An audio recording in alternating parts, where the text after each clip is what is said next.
engine capacity, for example, for equipments and machinery like gasoline, liter, all those are also considered as size. Anything that you can typically think that, okay, this has something to do with size, remember that you have to use power sizing technique.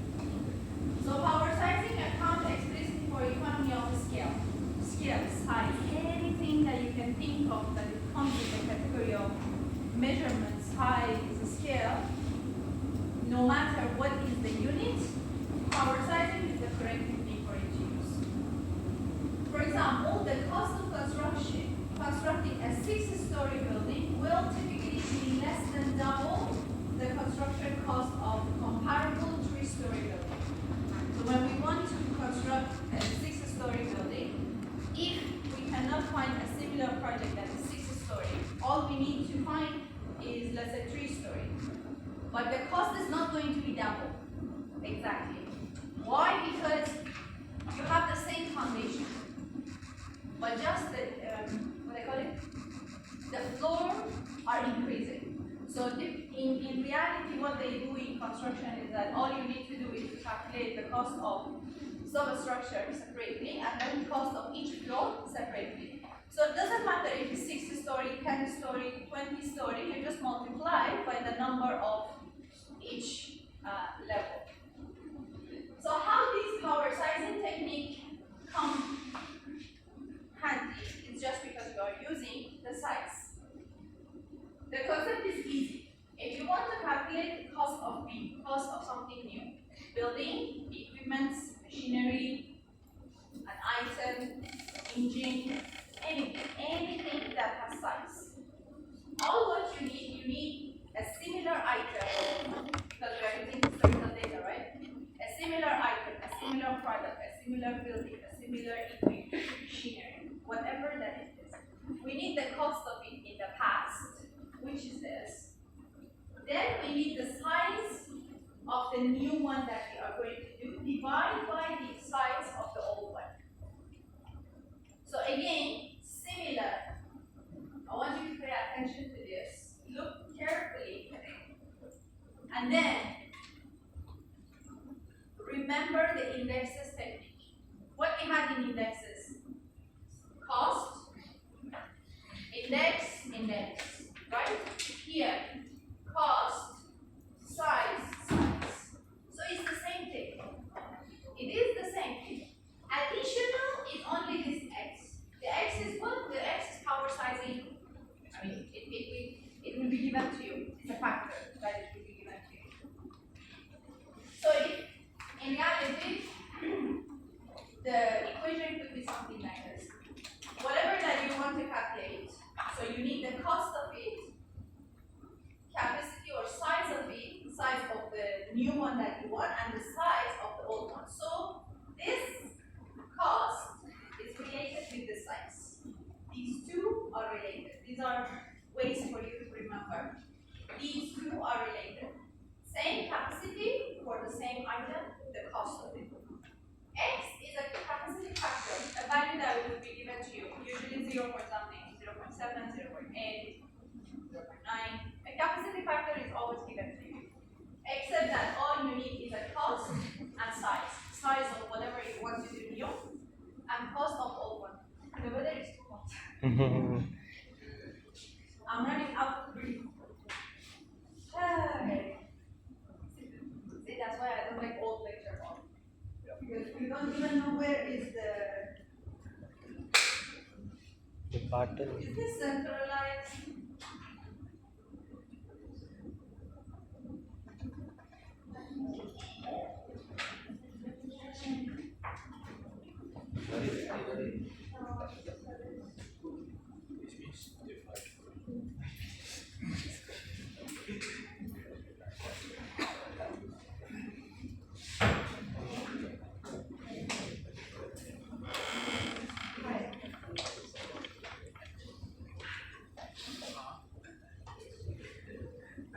Because I know myself, after a while, if it's continue like this, I will start to think this.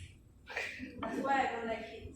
Because I know myself, I will feel this is suddenly I will collapse here. Okay, so back to power side.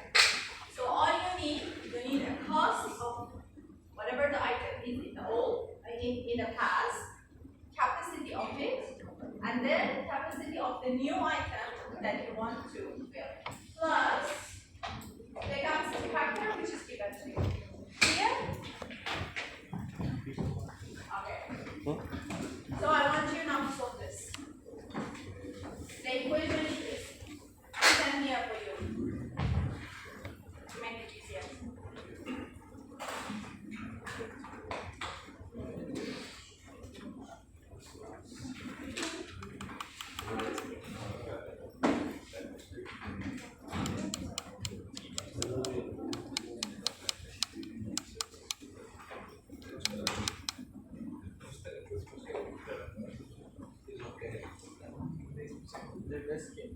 Make sure you tweak and don't look at the answer. The answer is in the next page. The next slide, obviously, is easy, but I want you to practice it. Here is even more hot because it's lower. Huh? Not ice, more than ice. Wow, here is very bad. Guys, come on, your front will die here because the ceiling is. You are almost stuck to the ceiling.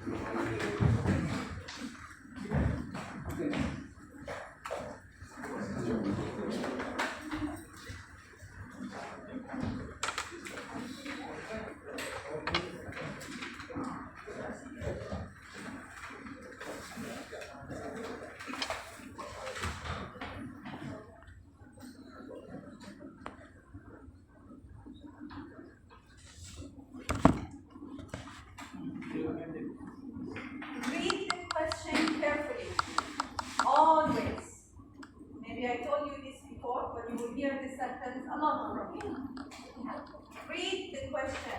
Because doing the calculations, I think it's already, you know that it's not difficult, but you have to read to see what are the items what are the values that are given to you. So you can choose what are the techniques you want to use.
Disabled.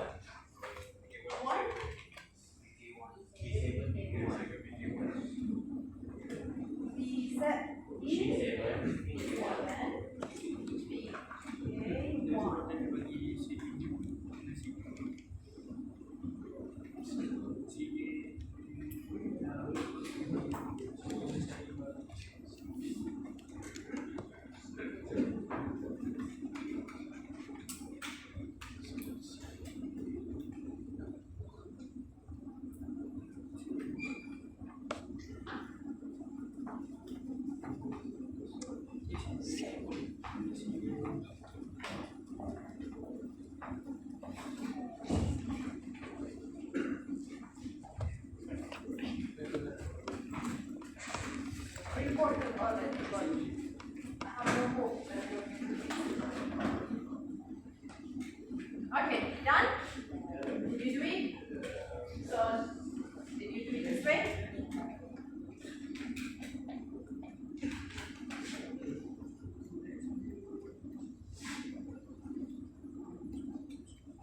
I want to read the question one time with you because I want you to know reading the question really matters because you have to look for keywords. like I told you before, in test and final exam, we are only going to give you one question from chapter 3. And this question is going to contain all the methods. We are not going to ask you use power sizing technique. Obviously not. We'll just like estimate the cost, calculate the cost. How much is this, the new plan? That's it. So you have to figure out based on the information that are given to you, what you need, which technique you need to choose. Or if you are going to choose more than one technique, how do you want to arrange them?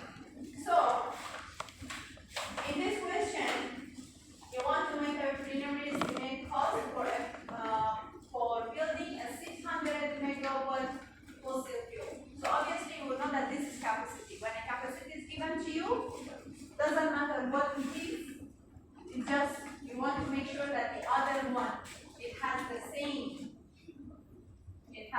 unit. That's the first thing. And then once the capacity is given to you, means you are using power sizing. For assembly of its new long-distance aircraft, it's known that a 200 megawatt plant cost 100 million 20 years ago. So this is the historical information. Previously, it was 200 megawatt. Is that smaller than this, the capacity? It cost 100 million and it was 20 years ago. Additionally, when the approximate cost index was 400 in the past, and that cost index now is 1,200. So two capacity are given to you, one cost, two indexes, and lastly, cost capacity factor is 0%. So here, you see the way the question starts. First, it was given to you the capacity. So there are many. I have seen this many times that the student would make a mistake, perform power sizing technique first, and then because indexes is given later on, they will do using the indexes technique next. But remember, always you want to update the cost first. This cost is for 20 years ago. First, you want to know the same 200 megawatt plant. How much is it today? Then upgrade the capacity of it from 200 to 600. Make sense? Clear? Layers. Okay, so that's all for the power sizing. Just make sure you are not going to get confused. Step by step. First, indexes. Unit technique, factor technique, if there is. Then, power sizing. The last method which we have, learning curve. Learning curve, it's not difficult, just that it has like kind of three different ways of doing it. What is learning curve? A learning curve reflects increased efficiency and performance with repetitive production of a good or service.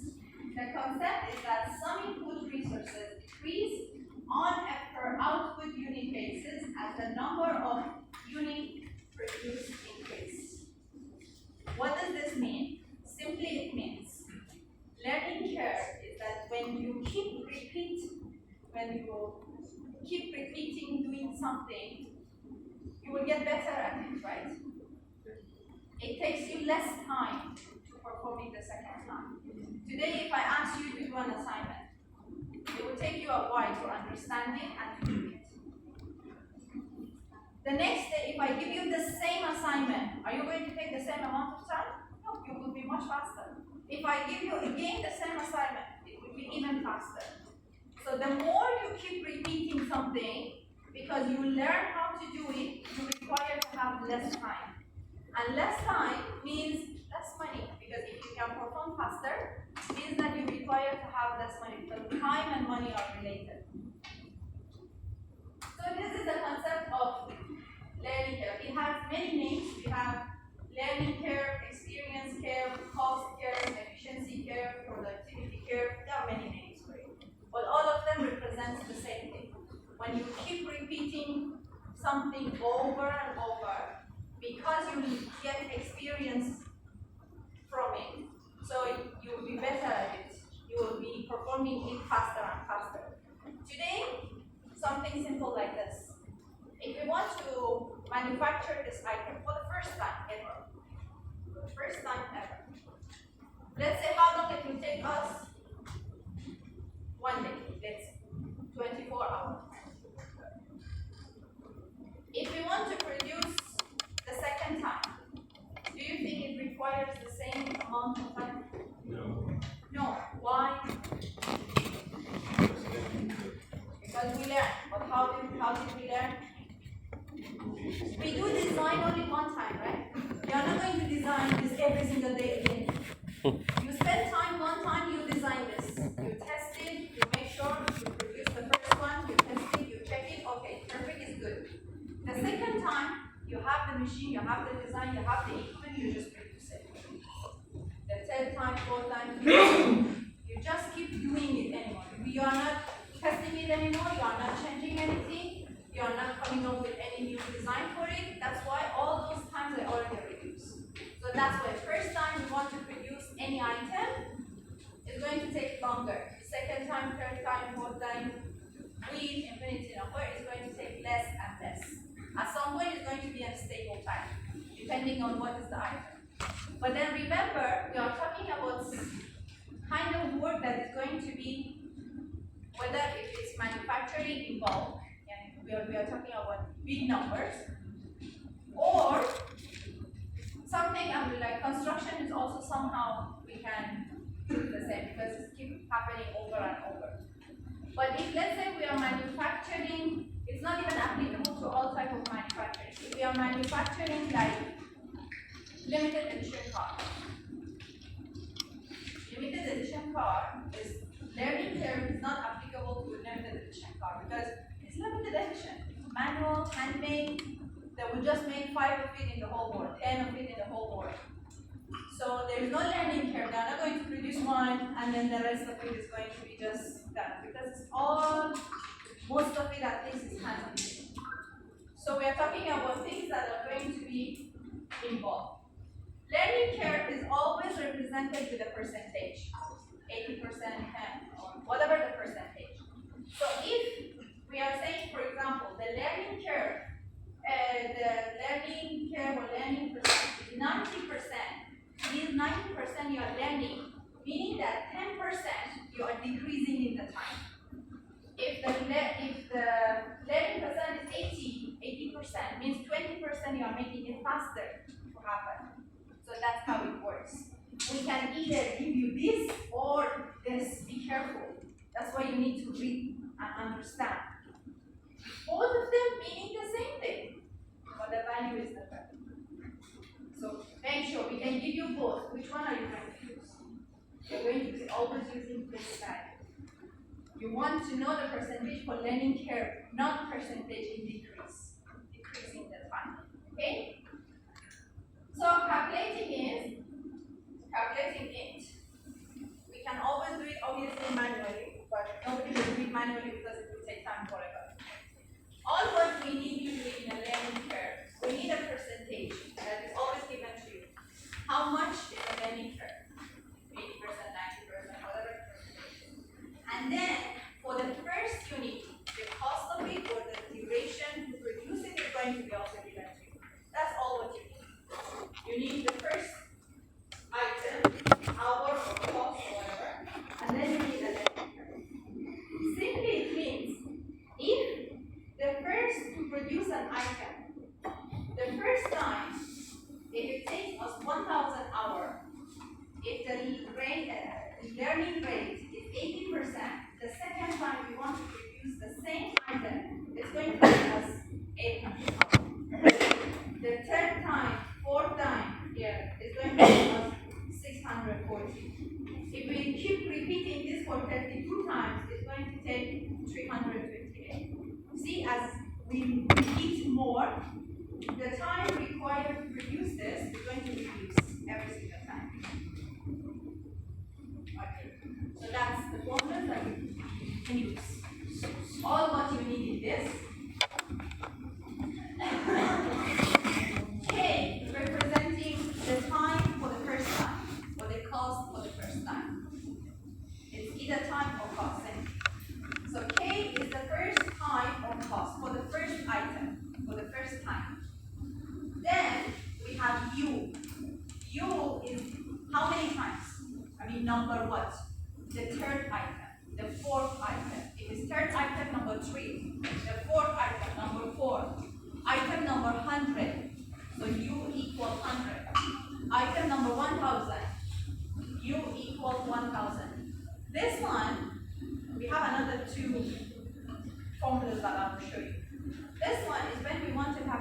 one item only. Number 1, 2, 3, 4, 5, 6, one of them. Okay? And then n is log of s divided by log of 2. Always. S is the learning curve. 80%, for example, if the learning curve is 80%, means log of 0.8 divided by log of 2. Usually you would get a minus value. Use it, it's correct. Clear? Do you understand? Sure? Any question before we do example?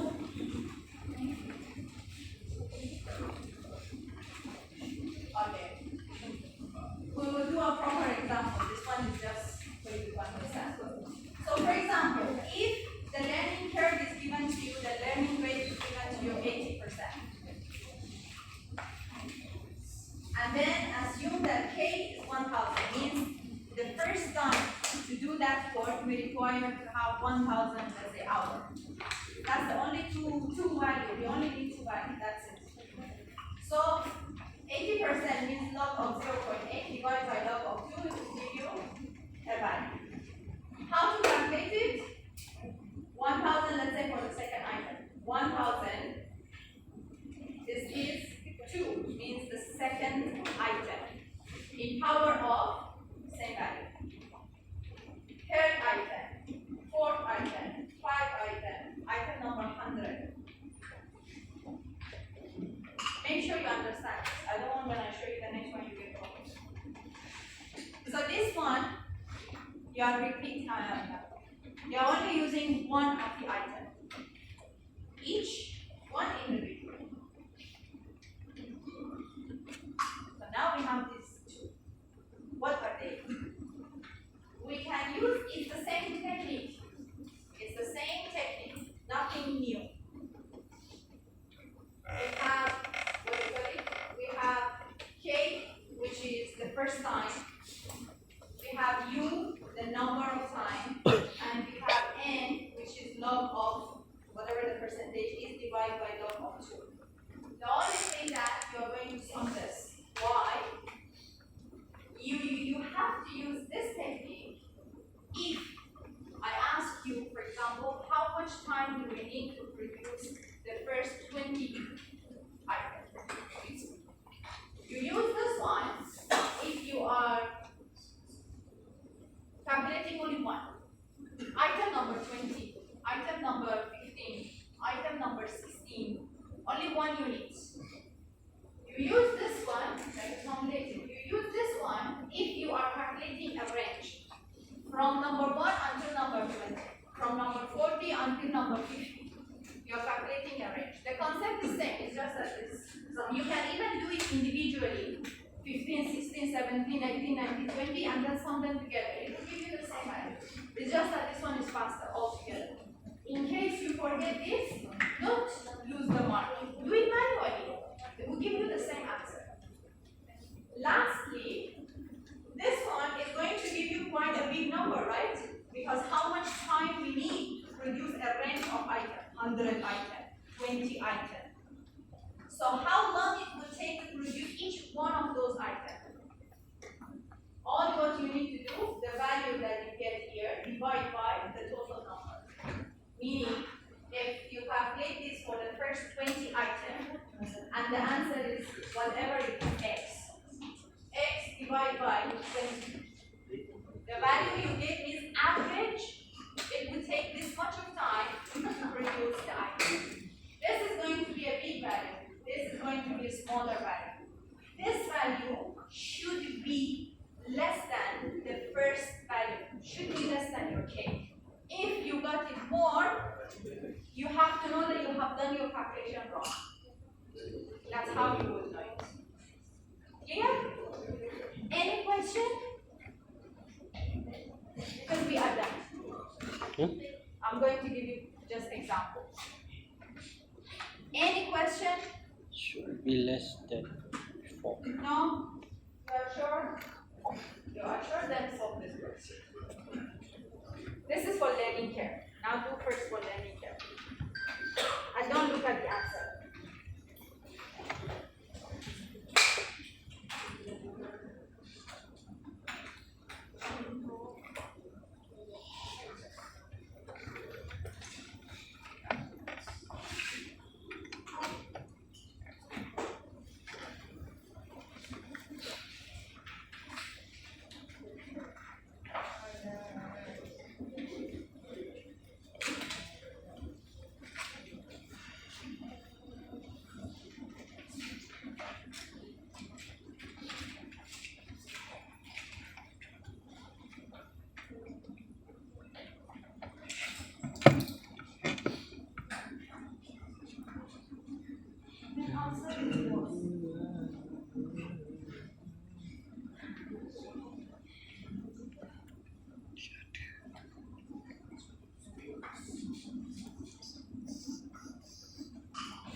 No eh.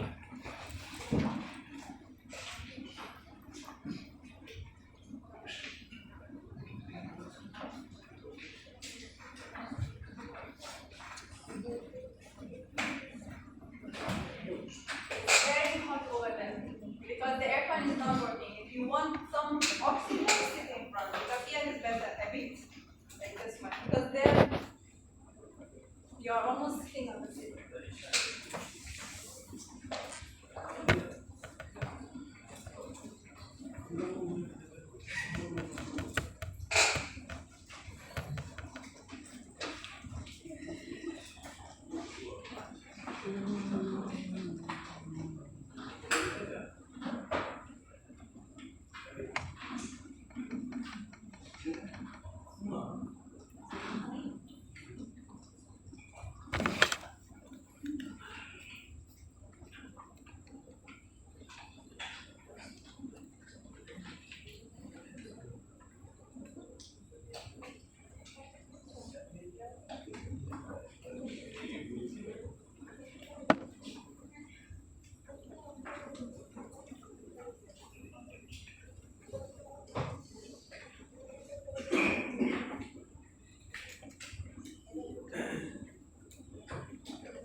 Melting like ice.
Done? No. Yes or no? No. No, not yet. Okay.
Yes. For the first part, we are going to calculate for the 10 part.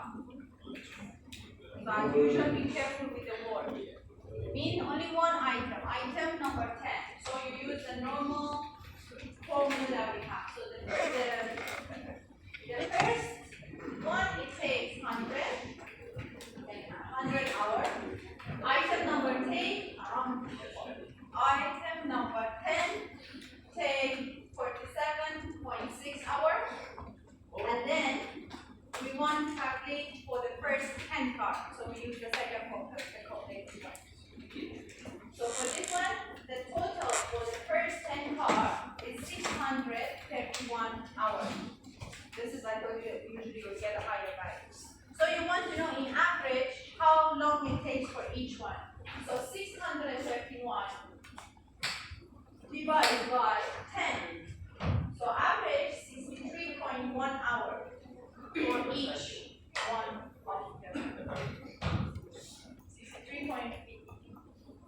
63 hours.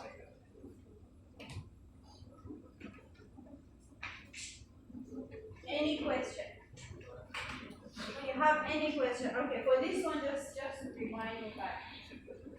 See here the question, because this is the first example I give you, obviously it's easy. See here, the learning curve here clearly was given to you 0.8, so it's easy. This could be given 80%, which means blah blah blah blah 20%. So if both of them are percentage, you want to make sure that you know which one. And here is the written learning rate. Maybe you will not write it. That's why reading the questions always is more important than the calculation, because you can see placing the numbers in the formula is not that difficult. Doing the calculation is not the difficult mathematics. It's all simple. If you understand the question, so always read carefully to find the keywords. Make sure you write for yourself a short note. Make sure what are the values that are given to you. Then only it will be easy for you to calculate. So you can do these examples by yourself later on, and then you will be facing a table. This table is for you. It's easy for you to get this values that we have, the one log of, let's say 0.8 divided by log of 1. But because I am not going to give you the table, I want you just to depend on the formula itself.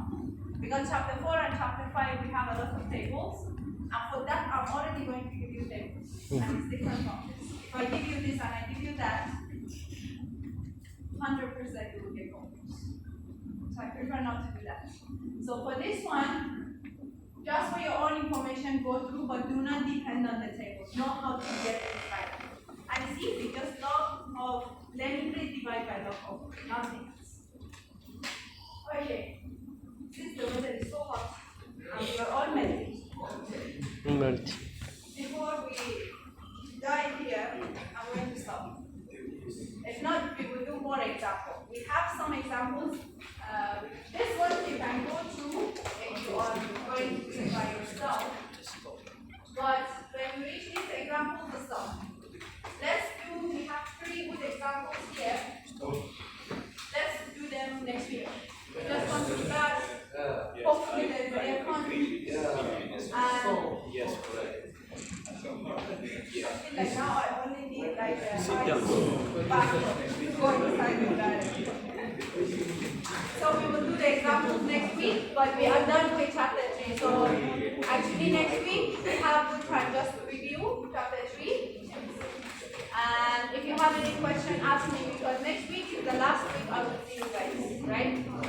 The following week is your mid-semester break, and after that we have our test. So, after mid-semester break is Yasmin, right? No, not weekend. So next week is the last week I will see you. So we will just go through examples, and then for your group project, have you gone through your instruction? Yeah. Oh, yes, I felt happy for that.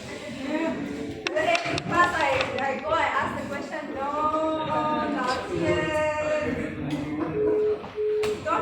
for the end of semester, our project is quite huge.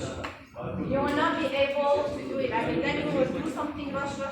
You will not get a good mark. And I want everybody to get a good mark, at least 18 and above.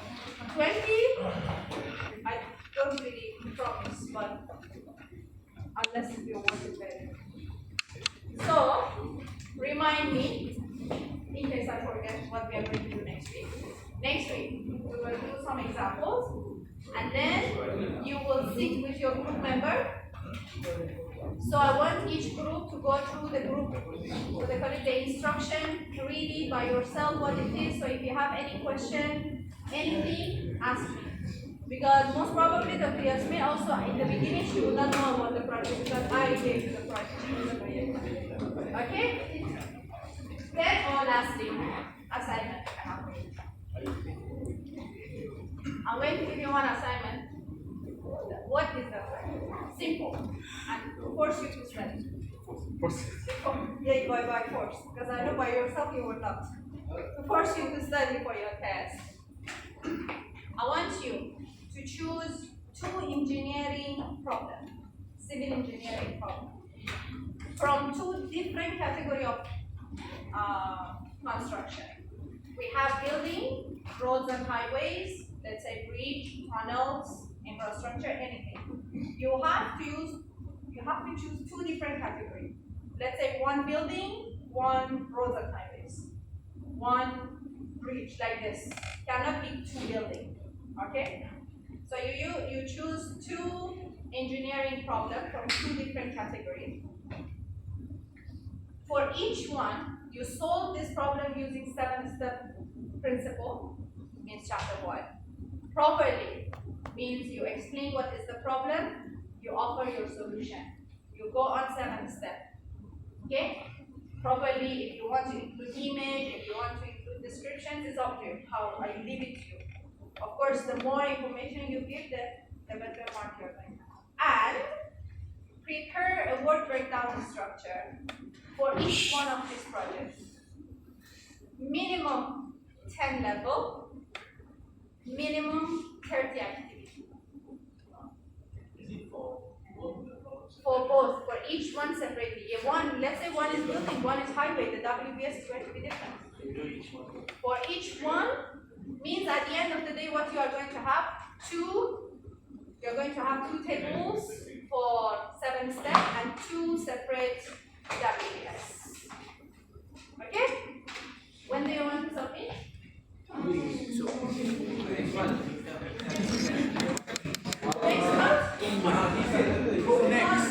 Next month.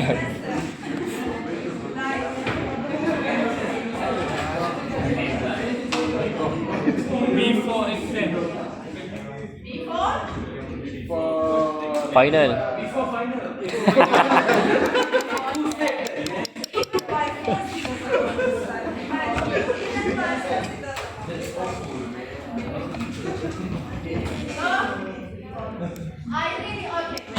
I can ask you to submit tomorrow, and you will be forced to do it. But I don't want that. I really want you to focus because, trust me, this 7-step principle and the WS, whether you will see it in test, whether you will see it in final. For sure, 100%. About 30 marks. 20 mark WBS, 10 mark, or even more, 14 mark for the 7-step. You will see that, whether you test, whether you final, guaranteed. So that's why I want you to really learn it and do it. Don't go and ask the, hey, dear ChatGPT, how to do this? And just copy and paste all the information you do. I don't want that. I want you to really select the problem really from your own brain. Imagine you are in the exam without referring to the notes or anything, really do it by yourself. So based on that, how much time you need? But don't tell me at the end of semester. 25 May. Bulan dulu lah. 25 May. Okay. End of December. Before test. End of May lah. End of May is too late. Nasi, ini sayur orange. I'm not explaining you that time. And then by that time you're already going to fail in your test. So don't plan for now. Don't plan for fail. Plan for pass. Okay, let's clap and stand run away, please.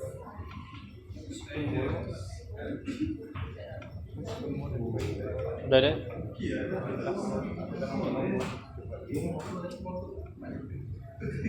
Scan lah, tak ada. Ya. 013. Oh kan.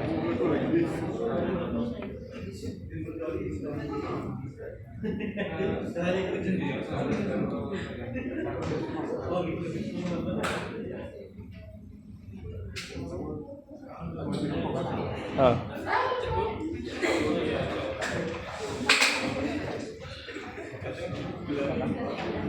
Satu dua satu. 5220.